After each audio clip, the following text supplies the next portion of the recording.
মানুষ চাইছে, কোন কোন গোষ্ঠী চাইছে আওয়ামী লীগকে নির্বাচনের বাইরে রাখতে। আওয়ামী লীগের রিজার্ভ ভোট 33%, কমে গেছে 15 বছরে, ধরলাম কত কমছে, 25%। আপনি 25% মানুষ, আমি কিন্তু মানে বেয়ার মিনিমাম ধরে কথা বলতেছি, এই 25% মানুষকে ভোটের ময়দানের বাইরে রেখে আপনি কি করে একটা ঐক্যবদ্ধ এবং সহিষ্ণু বাংলাদেশ তৈরি করবেন?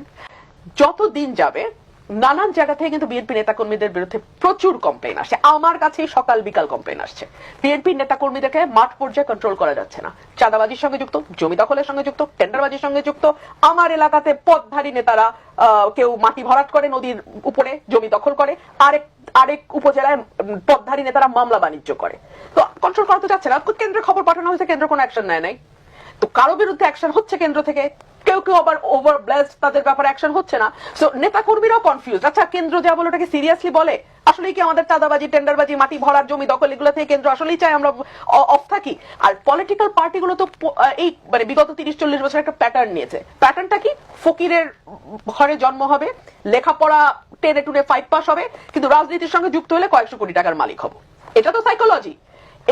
এই সাইকোলজি থেকে মানুষকে আপনি একদিনে বের করবেন কি করে? সো যত দেরি হবে, আপনি যতই উপর দিয়ে ভালো ভালো নাটক করার চেষ্টা করেন, কারণ আসল চেহারা তো বের হতে থাকবে। সো এটা বিএনপির জন্য ডেফিনেটলি একটা মানে খারাপ দিকে নিয়ে যাবে আর কি দলকে।